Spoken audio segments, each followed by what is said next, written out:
Welcome to the Together for Education in Ames podcast, where we have meaningful conversations on the state of our local school districts. Schools should be a place of hope for children, where they can come and learn without fear of being judged and labeled. We advocate for unity in our student population and excellence in education. I'm Kira Werstein, your host. Hosting with me today is Sadrac Aleman and Jennifer Pinto. Today, we're going to expose brazen discrimination and violations of Iowa education law that are occurring in the Ames Community School District. So again, my name is Kira Werstein. I'm a college teaching professor and mother of 3 children in the Ames School District. And I am Jennifer. I'm a teacher, and here I am speaking as an individual. I'm Sadrac Aleman. I'm also a teacher, and I'm here as a concerned community member. Our team at Together for Education is made up of parents, teachers, community members, and these are people that are throughout the district that send us curriculum and emails and policies that are used by the teachers and administrators in the district. When we receive them, we consider, do these violate the law? Then what we do is we fact check them. So we reach out to the administrators to find out, are you really using this content? And sadly, we've received a lot of disturbing content that does violate the law, and the administration does confirm that they do in fact use this content. Probably the most disturbing content that are on prohibited topics that violate the Iowa education law, that are discriminatory, specifically that violate House File 802, and that's what we're going to focus on today in this episode. We've been reaching out to these administrators in the Ames School District for the last roughly 6 months. Superintendent Vincent, Assistant Superintendent Jeff Hawkins, the Director of Equity, Anthony Jones, and the Equity Coordinator, Jessica Sidler. We've reached out to all 4 of them. We have not heard a peep back from Anthony Jones or Jessica Sidler, so they don't answer our messages, which is disappointing when we're asking about their content.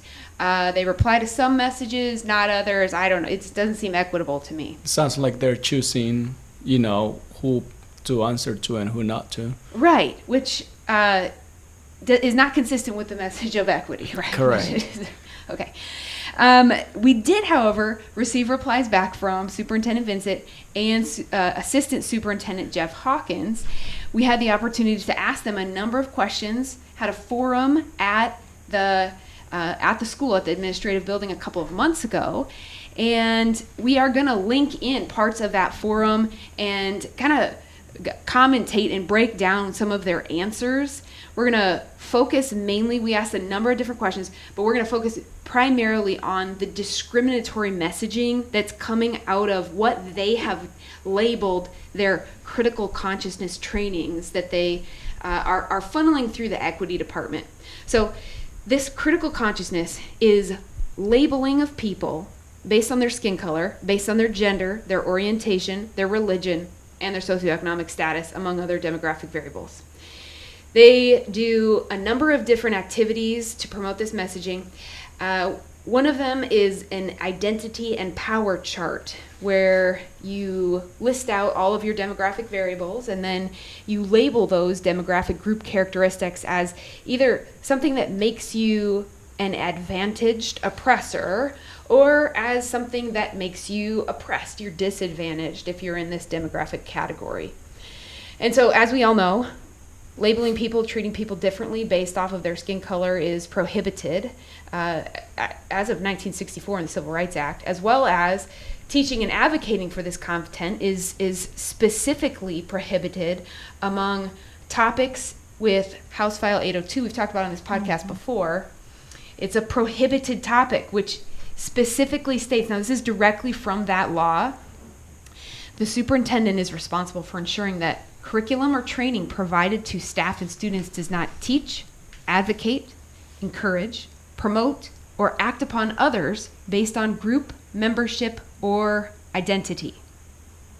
Now, we have a clip of Dr. Jones, the Director of Equity, explaining what critical consciousness is. He explains that critical consciousness is something that we should all aspire to have. Now, as in your time in the Ames School District, is that consistent with the way you receive that messaging, that being critical conscious is something that's admirable, that's something that we all would want to aspire to be?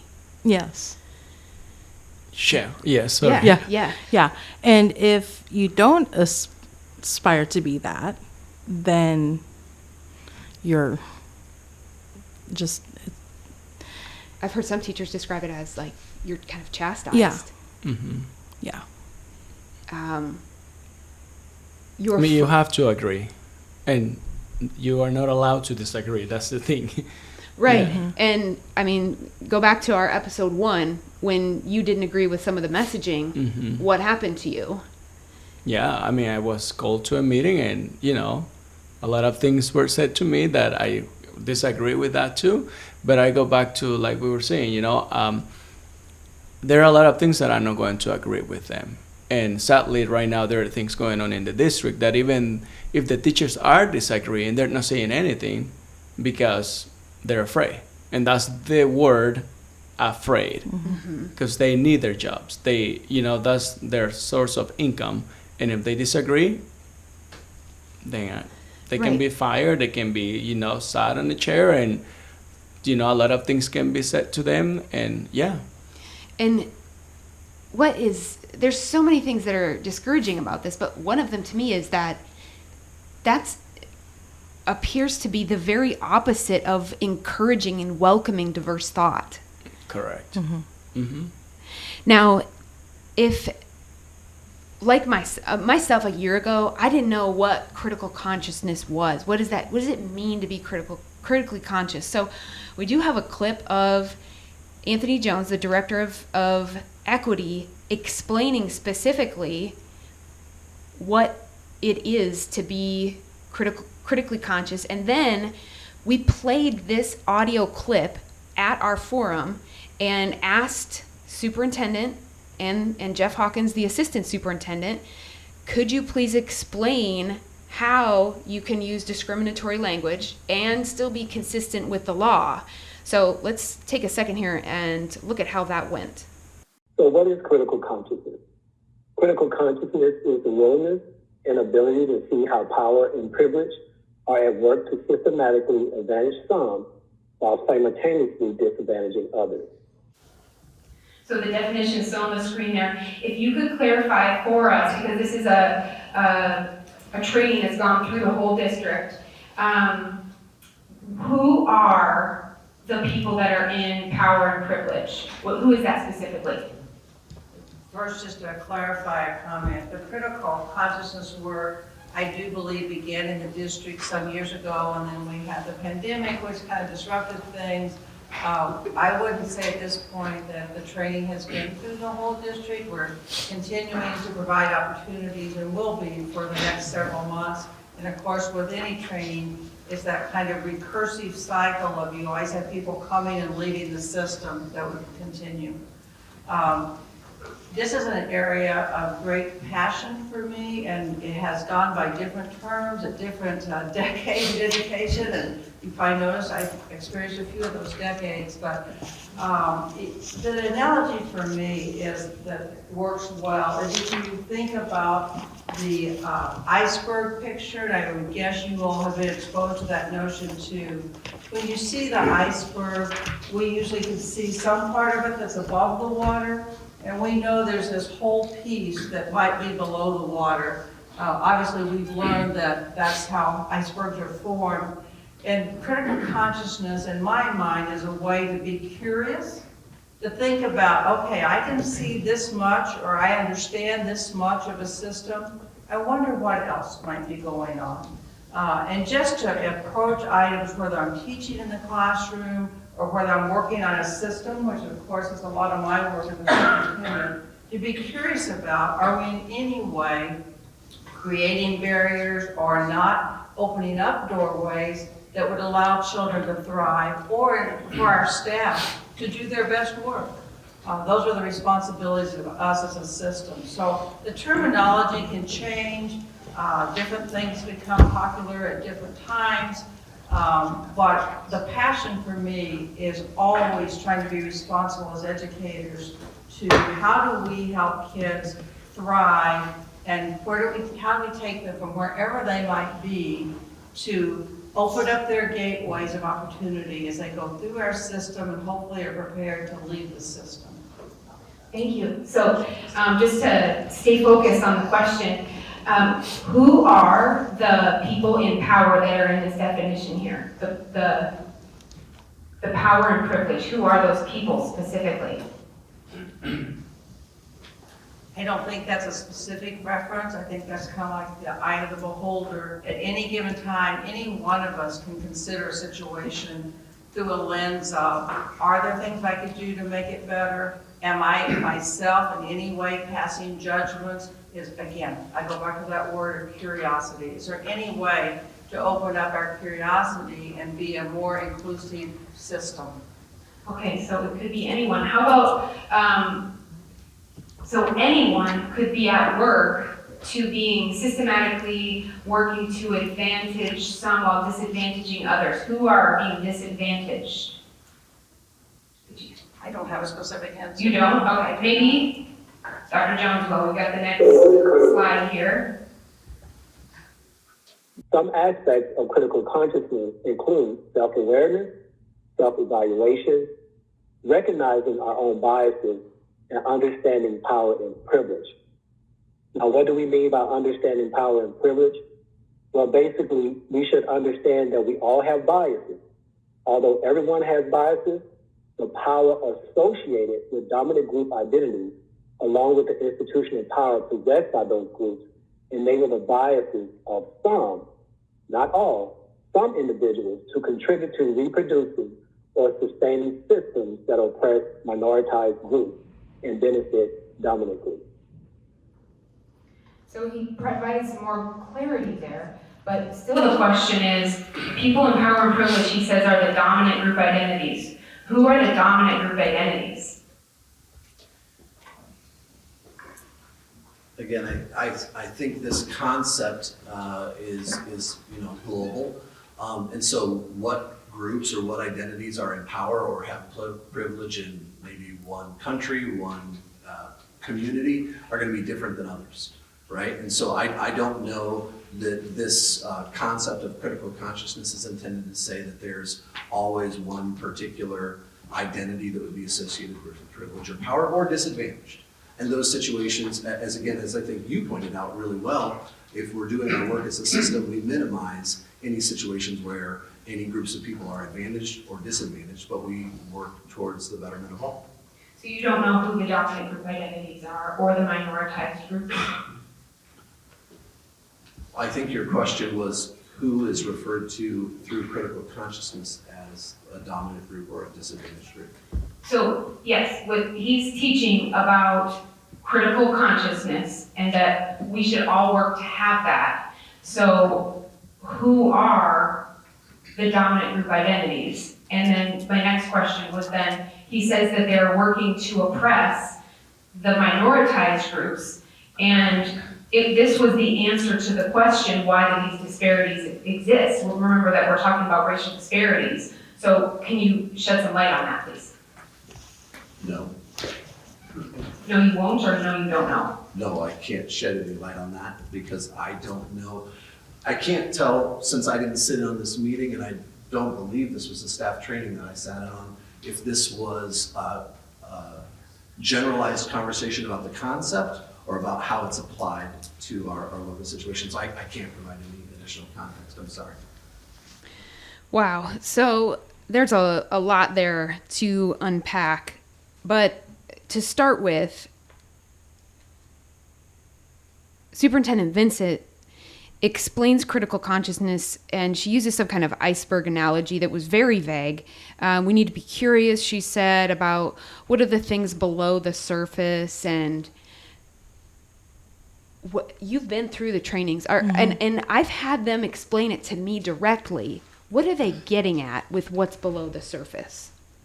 I have no idea. Still, I sat on the, in some of the trainings, and I still don't get what's below.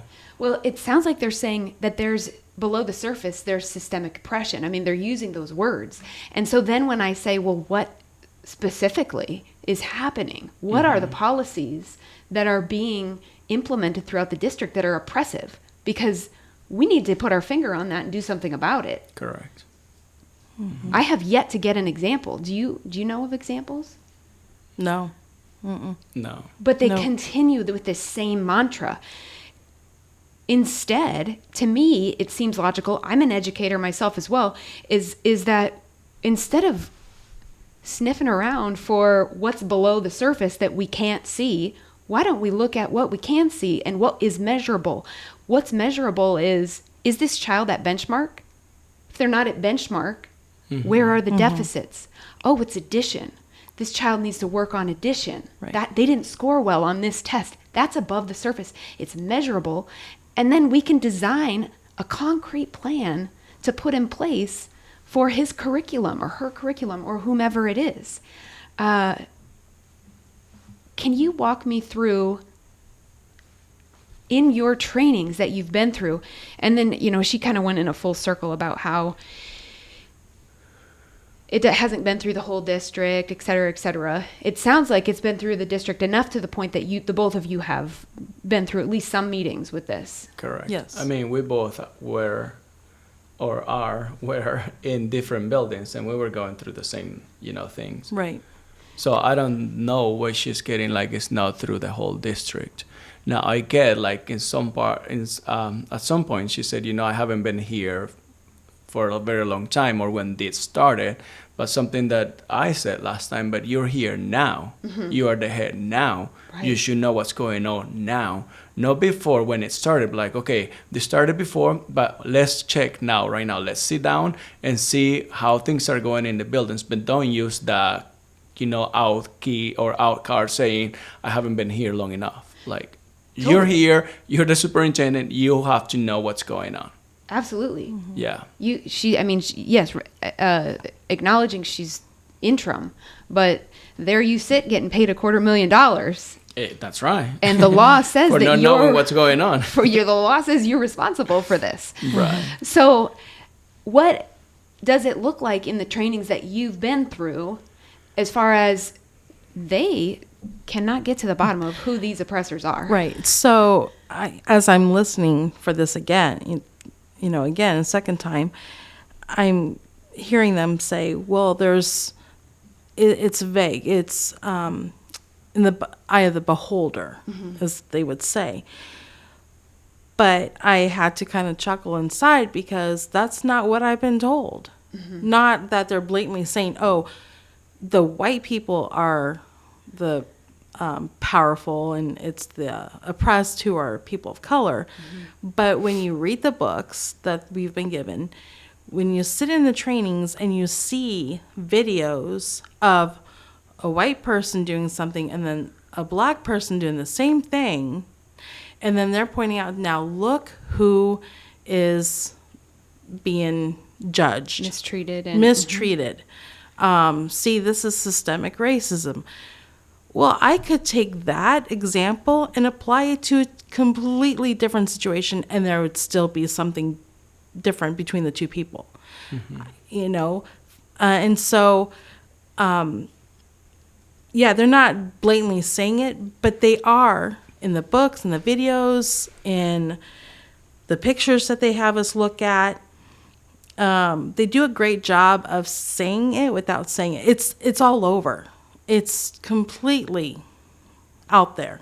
Right. Well, and I feel like, and I sat on, part of those trainings, and as a person of color myself, and they use it when they were using those terms, the oppressed, the powerful, or people with power. I don't know if their manual says, don't say it's the white people that has the power, I have no idea. But me sitting there as a person of color, and maybe being the only person of color surrounded by white people, I was like, well, it's clear, it's all of you, That's what you're trying to say here, is the white people that has the power, and us are the oppressed ones, which I completely disagree with. And I said this several times, I don't feel like I'm oppressed. I don't feel like, people is putting me down, or no, I don't feel like that. But I'm just speaking here as a person of color, and so I have heard people saying like, well, you can say things that are racist because you're of color. It's like, a person of color, but that's not the point here. I'm just trying to say their message is the white men, the white people are the ones in power. That's what they're saying. I mean, let's not be dumb, or like that's what they're saying. But I don't know, like I said, if their book, their manual says, do not say it's the white people, because then you will get in trouble. But that's what they're saying. Like, let's stop this right now and say, they're saying that white people is the one in power, are the ones in power, and we, people of color are not. We are the oppressed ones. And it's like they said they couldn't answer that question because it's in the eye of the beholder. But what the books that they're giving us, the trainings, they know they could have answered that, but they did not want to. Because they know it's a violation of House File 802. Correct. And so... And now, I mean, when they're teaching this to the teachers, I mean, they're talking to people that went to school, It's not like people that has nothing in their mind of knowledge, Like, they know, like, we're telling you this one way, but that you're getting it. It is this what's going on. But we cannot say it that way because, there is this law, or we cannot say it because, I don't know, if they will label us as racist, or I don't know what, but... Well, they'll have their license revoked. Yeah. So it's kind of like they say the oppressor, and then it's a wink wink kind of thing. Right. Now, as we've said, the Dr. Hawkins, Dr. Vincent, they both said, no, I can't shed light on what's meant by the people in power, the people that are minoritized in the oppressed group. And so these specific books that you're referring to that you had through your trainings are what we then went into next in this forum to see if this could help prompt their memory. Can I share something before totally. you play that? Yes. Something that Hawkins, I think it is, said that I was laughing because he said that this is a global concept, right? A global term. And it can be in any country, it can be in any community, but okay, let's play with him. It's a global concept, great. But we're talking about our community, our country right now here. These children. This is what you're doing with our children in our community. This is what you're teaching our teachers in our community. Yeah, it can be as global as you want it, but right now it is here in Ames, Iowa. So tell us about it. Right. So, and has been throughout the world, throughout history, and even still today, oppression in the world. And that absolutely should be taught in our social studies, our history classes. Right. And that's not what they're doing, is what we're getting at. And so it's like, please stop pretending like you're teaching a global problem when what you're doing is taking just data on racial disparities and then teaching a labeling technique that is supposedly supposed to close those gaps, but I would contend that it would make it would be harmful to all children. I mean, I don't think it would grow the gap because that doesn't do white or Asian children any favors to teach them that they're oppressors. It does not help children of color to teach them that they have a disadvantage and that there's nothing they can do about it because of their skin color. So I have not gotten to the bottom of how this will be helpful to the children. And you spoke about your daughter. I mean, both of you have daughters that are Hispanic. Correct. Yeah. And like I say, and I told her, I think on our last meeting, like, I do not want you to tell my daughter how to feel. I don't want you to teach my daughter how to, live life. That is my job. And I'm teaching my daughter not about her skin color. We love our skin color. We talk about our skin color at home. I mean, she loves her skin color. I love mine too. But no, we don't talk about the skin color as being an issue, as being a problem. No, we just talk about how beautifully God made us. And look at this. And we, Aviana and I get to talk about skin color when summer comes because we get more sun exposure and we get back our color, you know. So we just talk about skin color in that way, how beautiful it is, but not that you're going to be oppressed. That you're going, the people is going to, you know, say bad things about you because of your skin color. No, that is not the problem. It's in your head, you know, how knowledgeable you are, how smart you are, how, you know, prepared you are for life. That's what matters. Right. And what's happening is they are taking the focus away from education, what education is, and they are putting it onto an issue that's not even an issue. And this is causing scores to go down, our academics. Where are our kids? You know, where's Ames Community School District when it comes to the success, the scores? Not only that, but it's also causing division. Right, in our community. Right, and correct me if I'm wrong, but when I was in the district still last year, school year, most of our trainings and things were on equity. And nothing to do with brand new curriculum. You're talking about the professional development. Right, the professional development, like the brand new curriculum that we got a couple years ago and how to use it and how to implement it. They were not talking about that. No. So it was all equity. So we have focused so much on equity since Right. I've been here that where is the core? Where's what we really need to focus on? Because it's I haven't heard of it. Yeah.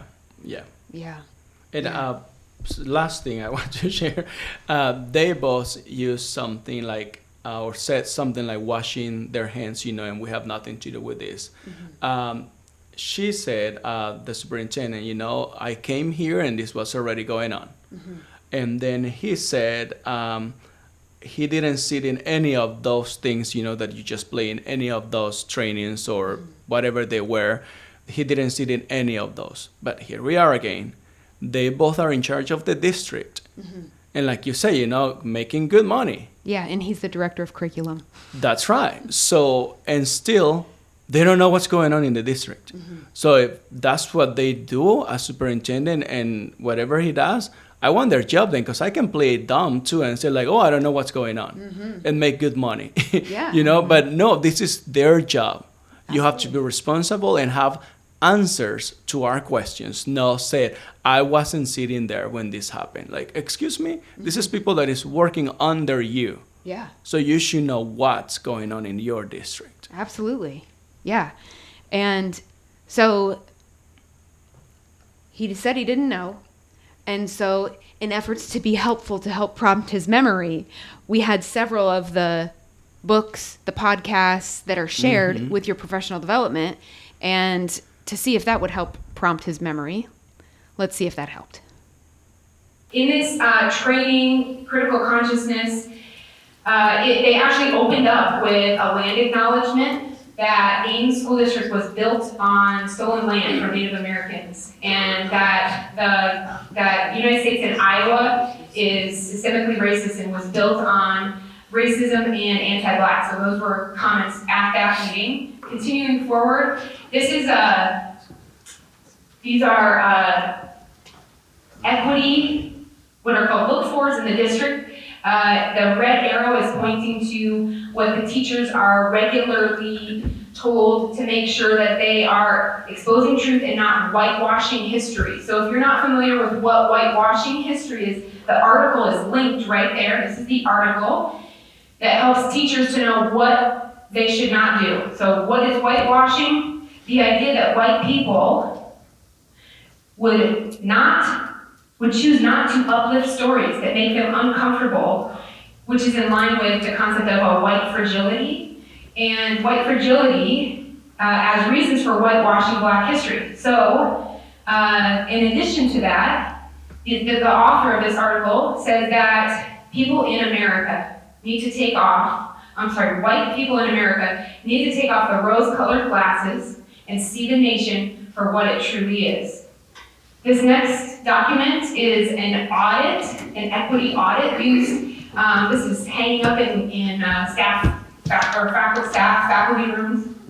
to remind teachers what to look for as they put their plans together. Just to look at the first bullet, it says, in my plans and materials, I do not say or suggest that members of the oppressive group are kind, humane, or fair. We haven't gotten a clear definition of who those are, who the oppressive group is from our administrators here, but the articles that we're citing do shed light on that.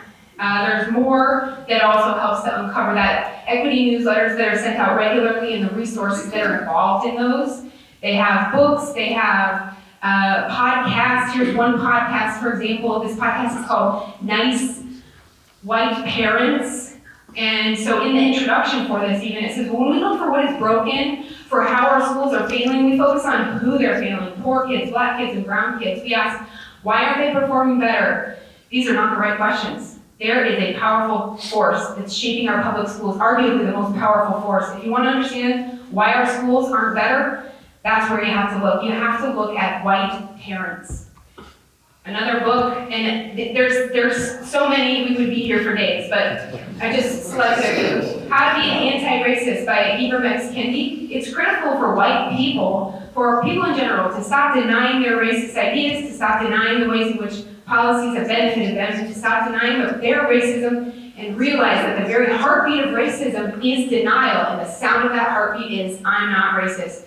So within this concept of critical consciousness, if you deny that you are racist, then that is taken as evidence that you are racist, which is, actually it's called the Kafka trap, and it's a rhetorical semantics game where if you say that you are not X, that's evidence that you are X, because someone who is X would say that they're not X.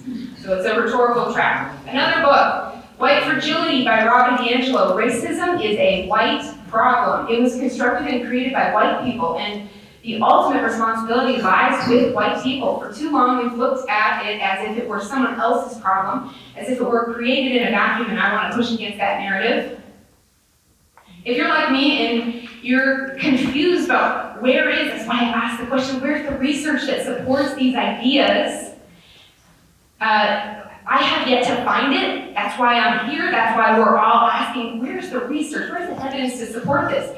This article from the Iowa State Daily quotes Dr. Jones, who says that in response to the title of the article is Ames School District officials stand behind their Black History Month week of action despite criticism. What he explains is that what we are doing is bringing ideology into the conversation, but not just ideology, we're bringing people. He goes on to say, and if that's political, then yes, it's political. So he doesn't say, hey, we do have evidence to support this is going to be an effective intervention to close that gap. He says, we're teaching an ideology. We're teaching politics. I mean, he directly says that. Interesting that it was mentioned that all staff don't go through this training. This is from last week, the staff training. It was announced that all staff will engage in critical consciousness training during the 22-23 year, among other ideological content that is listed on this slide,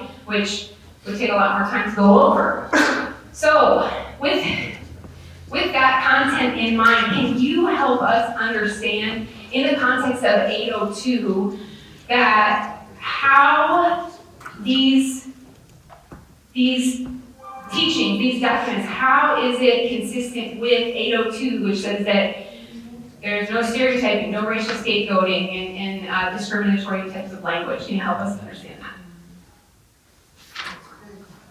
I will certainly offer my point of view, and these will be our final comments as we approach our ending time.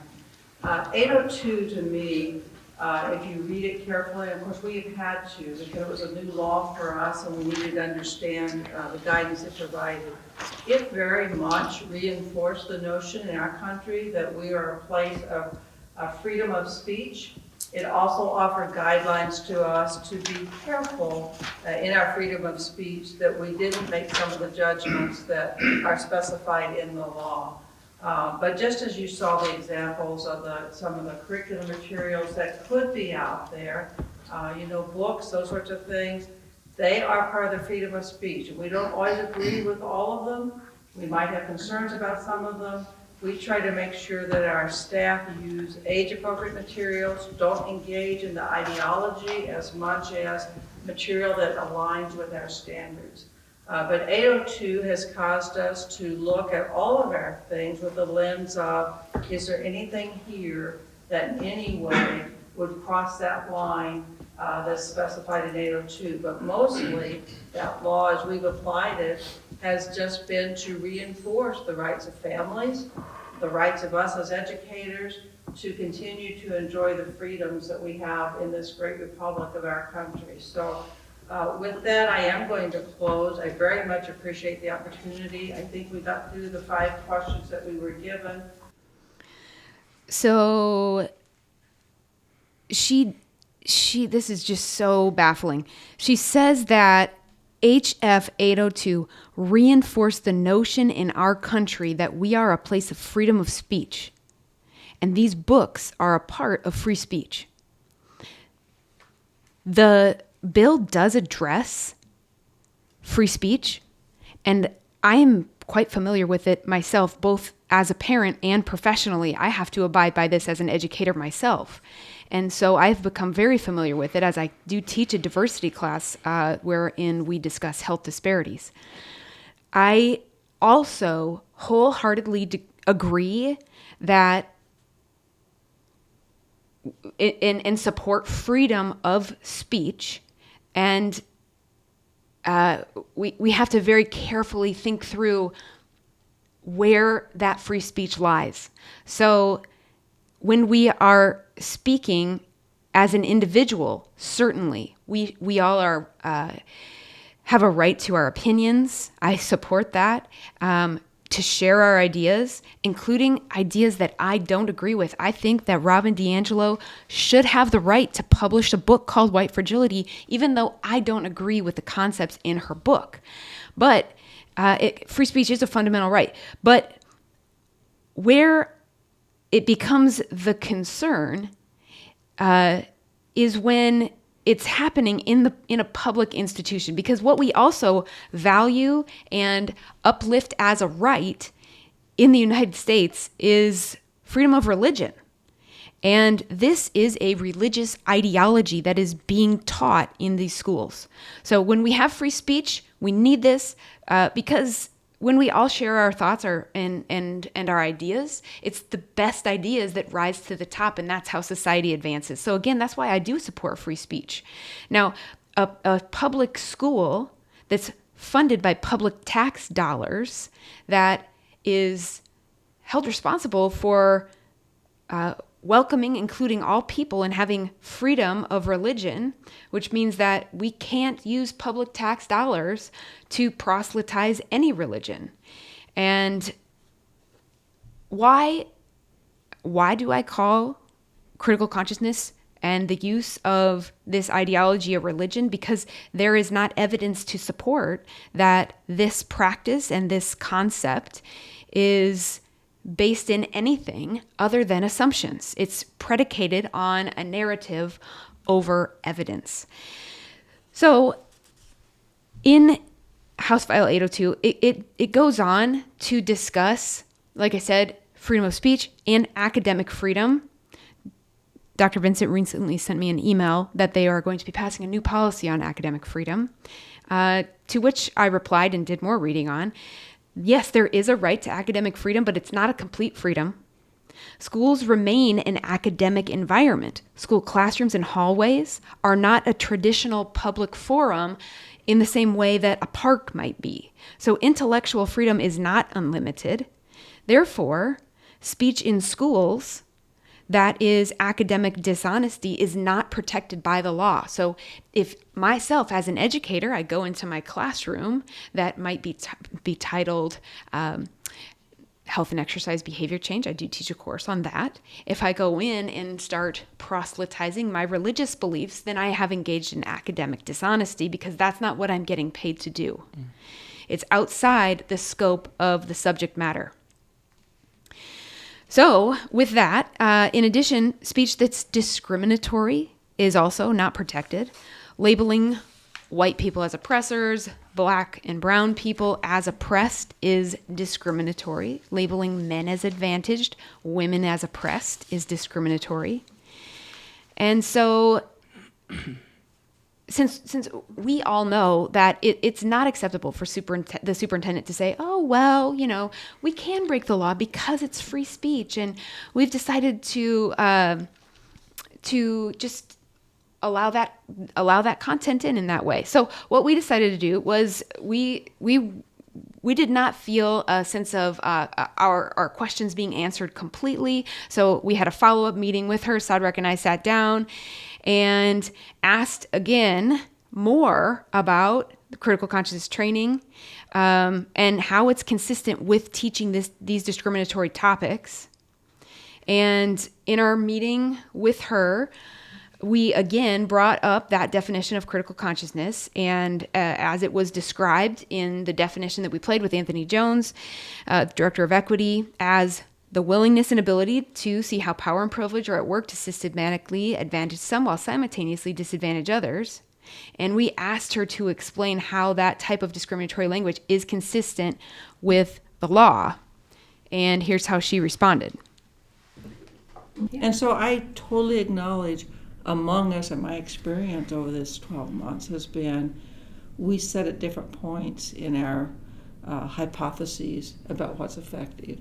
And I think some of these statements, I don't know any of these individuals personally, so I can't really. You don't know Dr. Jones? I don't know. He said these words exactly. I don't know any of these references, those individuals. But Dr. Jones is the one that said it, and Jessica Sidler. Okay. They've said it, but you know them. I know them. Yeah. What I'm saying is, I think they maybe would, and I haven't asked them this question, but I think they would say that maybe fits with where they are in their hypotheses. Okay. I think among us as a school district, we probably have maybe wider variation than you might expect. Yeah.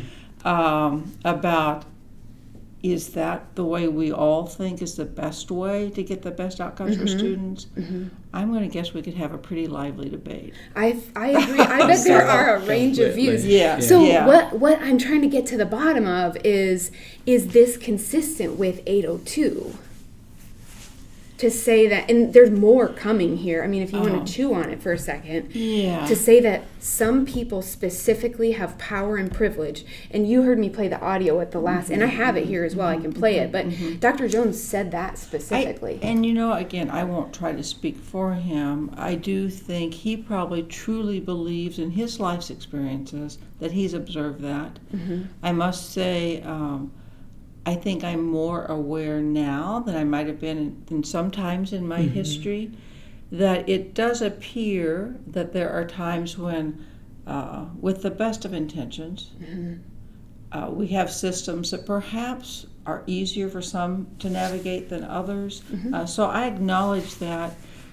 I don't know if that's the actual belief of Dr. Jones or not. I recognize that he pulls from some of those sources. So it actually doesn't matter if it's his belief, but what the law is can you teach it as curriculum, which is what's being done. Let's talk about that a little bit. Okay. Yeah. And quite honestly, it's new enough that I suspect I don't know everything there is to know about it yet, but I think we certainly are trying. But so a question that we're wondering in our own minds is, just because we might have a reference like this, is that in and of itself a violation of 802? Or is it if I'm the classroom teacher and I say, Kira, this is the only definition there is of critical consciousness? That to me, I would worry is probably bumping up against the requirements of 802. Yeah. But if I say, here are a couple sources of critical consciousness, I put a couple more resources in front of you and say, here's some others. What do you believe fits your experience, or what raises curiosity for you about these definitions, and why do you think someone maybe would say that? So if you introduce it as material and part of critical thinking, or trying to get individuals to use their own set of thoughts, Yeah. then I'm not so sure that it would violate. Yeah, I totally agree. So if you teach it in the way that here's one view, here's another view, what are everyone's thoughts? Yes. The way this is taught is dogmatically that this is most certainly true. And so that answers my question that the way this is taught is not consistent with 802 because it is dogmatically taught. Let me push some more. Okay, sure. All right, let's freeze there. We gotta unpack that. So first thing, she goes and says that, well, the equity director and the equity coordinator, Jones and Sidler, they can say that because that's their hypothesis and their belief about the way the world works, and it's consistent with their experience. Is that what you hear her say? Yeah. Which I disagree, because as I heard that, I took a note here and it's like, well, is there a hypothesis that is being implemented in the district? Hypothesis or not is being shared with the district, and there's no like other options. Like, no, this is the hypothesis that we're teaching you. Even if that is like she said, their beliefs. Well, let me tell you something. He and Sidler are working for the district. And this is their beliefs that they're putting into the district. And like it or not, agree or disagree, they're working under you. And you cannot tell me like, well, that's what they believe. No. This is something that they're telling to the district. So you have to come on board and say like, okay, let's talk about this first, because is it something that you're going to give options for other beliefs, or this is what the idea that you want to teach the teachers or students or whatever, and it is the only one. And I haven't heard any other one idea that they have said it is this or this. Correct me if I'm wrong. Yeah, you're right, because I was just even thinking about the slide that we shared at the forum with a person who's not thinking critically consciousness. They have a deficit mindset. Right. Correct. The deficit mindset are the questions that we should be bringing up. And so right there in it itself, that completely goes against what she just said. Right. Right. Because she's saying, well, it's okay to teach this because if you go along and say, well, here are some other ideas and other people might think this way. But what you're saying is, based on your experience, it's not presented in that way. It's presented as, this is true. Yeah, this is truth. And if you don't believe this truth, then you're have a deficit mindset. Right. Yeah. And you're the problem. That's my next question for her. So tell me about these other ideas that are shared, and are they welcomed? Because in the family equity training that I did through the equity department, they sent out articles on white privilege, and then the question prompts were, what do you agree with about this article? But never was there a question of, what do you not agree with? Right. Or how could this concept be potentially harmful? Yeah. Right. So again, like I said, they're not giving you another option or another choice. It is this and this only.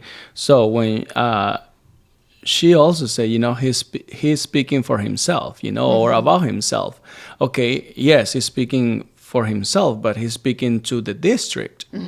And I go back, I'm sorry, Superintendent, but I go back to a district that you're overseeing. Yes. And as a parent, I would not want my child to be in a district where they're being taught To view your other daughter. person's hypothesis or their experiences. I'm sorry, this is education. Yeah. And that's Teach why them your daughter facts. is not in the district. That's right. So I did push back in that clip that we just showed. I said, well, this is being taught dogmatically, however. And then she just said, well, here, let me just push back a second. So let's hear how she does push back. The other thing we've been really careful about is to say, here is a set of trainings you are invited and even encouraged to participate in. I gotta freeze you right there, sister, because it says specifically the superintendent is responsible for ensuring that curriculum or training provided to staff and students does not teach, advocate, encourage, promote, or act upon others based on group membership or identity. You can't encourage. You cannot encourage discrimination. Is discrimination even still? Yeah. You are invited and even encouraged to participate in. You're not required. Because 802 specifically talks about you can't explicitly make a statement and you cannot require. I think maybe one of our discoveries as a school system over this year is our need to continue to help staff understand how important it is to have that choice, to be very explicit and upfront with families, and certainly with our secondary students even. I mean, they're of an age that they should have some choice too, I would hope. Yeah. And even our own staff, that any of these, I'll call them sensitive topics, potentially controversial topics, that there's not a requirement. And so we have not required any of this. We've certainly made it optional. And even among our own conversations, as I mentioned earlier, we get into some pretty lively debates about, is this the best approach given that outcome? So I understand the questions and I understand the push towards us to say, are you sure? I think we still are learning, but it is absolutely our intent not to require and not to be just absolutely dogmatic. Okay, so I think I got it now. So it is inconsistent with 802, but because you haven't required it, then it's not a violation, is what you're saying. I think depending on how you use the information is going to determine whether or not it violates 802. The information itself, I would wonder. I don't have any basis to know other than people's interpretations. And of course, we are in consultation with legal counsel. I think a lot of people are, to make sure we are upholding the law. That is absolutely our intent, is to uphold the law. All right. So again, she thinks because they aren't requiring it, which doesn't sound to be the case based on your experience, by the way, that they are not violating the law. She also says that they have all these hypotheses and they try things and they debate them out. Well, what I don't get is why not use evidence? There's abundant research that addresses how to support kids who are not scoring at benchmark, who are below benchmark, in how to support them in the way that they need to meet their academic goals. I mean, Jen, that's what you do with kids in special education. Right. Tier 2, Tier 3. Yeah, I'm Tier 3 service provider, yes. And so we are constantly looking at the data. And if the data points are not moving towards the goal line after 6, then we have to reassess. Do we need to change the curriculum? What do we need to do? Do we need to add more minutes? And I've done that multiple times throughout the year. And there's been an amazing amount of success by doing that. Evidence-based practice. There Yes. you go. Yep. And then she kept saying, well, that they are in legal counsel. She needs to be reminded that what the law says, she can't go back on and blame it on legal counsel. The law says that the superintendent is responsible for upholding and ensuring that the district is following these laws. If I am speeding and I'm pulled over by a police officer, I can't say, I received legal counsel that under this circumstance, I would not be given a speeding ticket. Nope. Still me that's broken the law and is still responsible for how I've been driving in my vehicle. So the argument of seeking legal counsel and that legal counsel has said it's okay, it does not take her off the hook for what ultimately is her responsibility. Correct. Yeah. So then, Sadrac, you asked her about the power and privilege chart. Yeah. So I asked the superintendent about the power and identity chart that was used in third grade classroom in the district, and it's also a part of critical consciousness training for staff that evidently has been announced will be a part of an all staff trainings across the whole district. As you can see in the diagram, demographic variables are listed as well as whether that group identity makes you in power with an advantage or if it makes you oppressed and disadvantaged. So if you are white, you have power and privilege. If you are a person of color, you are oppressed. If you are a man, you have power and privilege. Women are oppressed, and so on. All right, so let's see how she responds to that question. Well, like I told Kira before, when I saw this chart, the previous one, I was like, if it's being taught in a classroom, to kids, I completely disagree with. If my child was there, I will go and complain. I try to teach my daughter who she is. Like you said, we all see ourselves different. Right. My daughter is, my wife is white and I'm Hispanic. Oh, okay. Yeah. So, but I don't tell her like, your mom is this, I'm here. No, you are who you are, you know? Yeah. And I don't try to tell her like, you are going to be marginalized or you're going to be oppressed. I don't teach any of those things to my daughter. And as a parent, as a teacher, I don't think that those things should be, be spoken about in the classroom. Because I think about if I start teaching my daughter about those things, she's already to grow up with this, mentality of I'm not better than the white people. Or my friends that are white are, have better opportunities than me. Yeah. So I'm just like, I'm not doing that to my daughter, because she's going to have all of the opportunities as anybody other, kid of color, as long as she, like I told you before, as long as you work hard, like I did, I am where I am because all of the work I did, not because of my skin color, but, all the studies that I did, all of the night that I stay up, late working on something. That's what I accomplished by my, the knowledge that I have, not because of my skin color. So when I see this, I go back and I'm like, this is not okay in a classroom. Yeah. And I don't know if it was 3 years ago or last year, but even if it was 3 years ago, with law or no law, we shouldn't be doing this. I love listening to what you're describing because that's very much, I think, the way that I was raised was. You get to choose how much effort you want to put in, That's and right. that has a big, input on where you can go and how you meet your goals. At the same time, I probably was never even thinking about, is there something I can do from my point of view? But I think I could have benefited, Sadrac, with awareness that because I had the experience I had doesn't mean somebody else might not have seen that differently.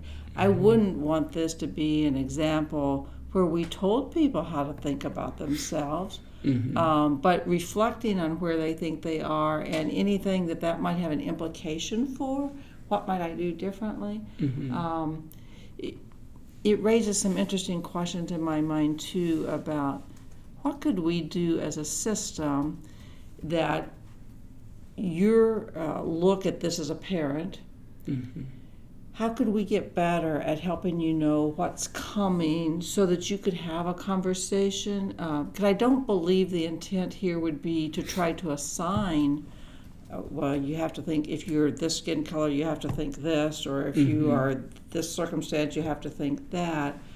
But if it raised those questions for you as a parent, how could we have that conversation and make sure we're working as a team, school and family and student? And I think that's probably my biggest takeaway this year is we probably haven't made it as easy as maybe we could. Some of these new materials are more online. I'm hopeful that gives parents more opportunity to engage ahead of.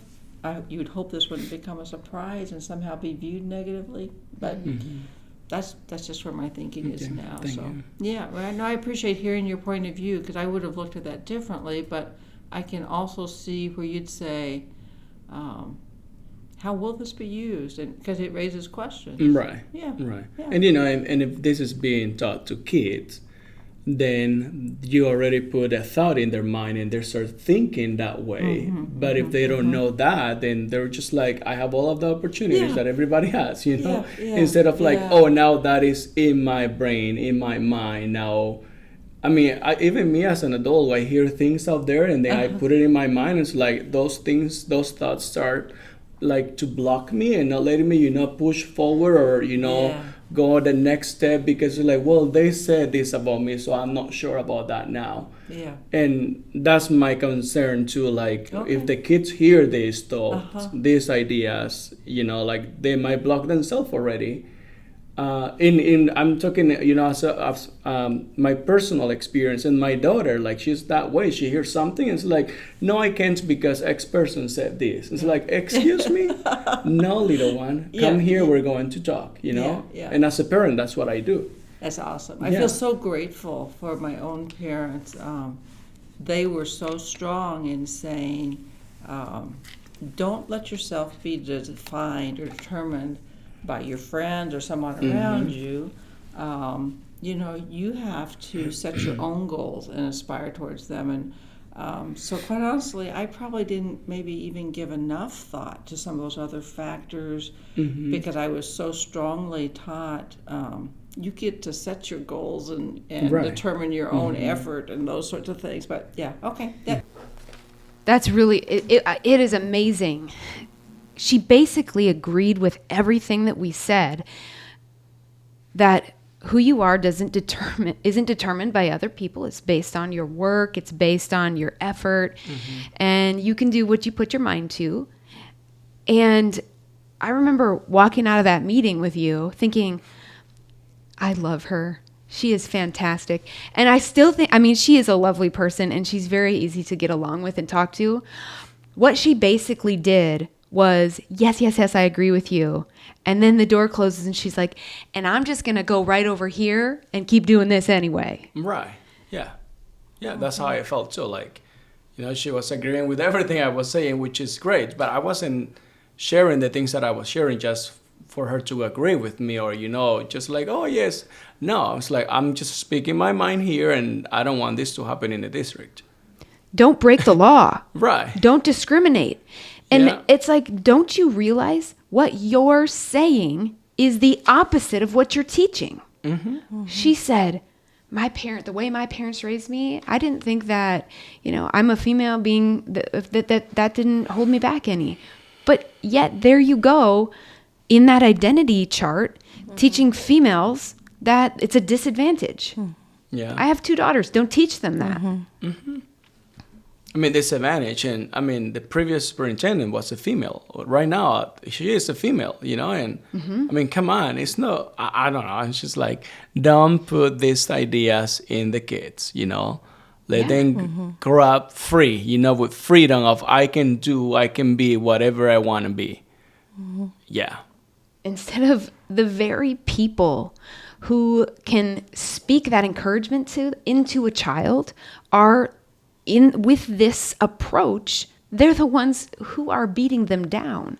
You're not going to be because of what you look like or because you're a girl or because of this orientation or your sexuality is going to hold you back. And so it is heartbreaking. Yeah, it is. It is. And so it was inconsistent that she said her beliefs are one way, yet they teach this other way.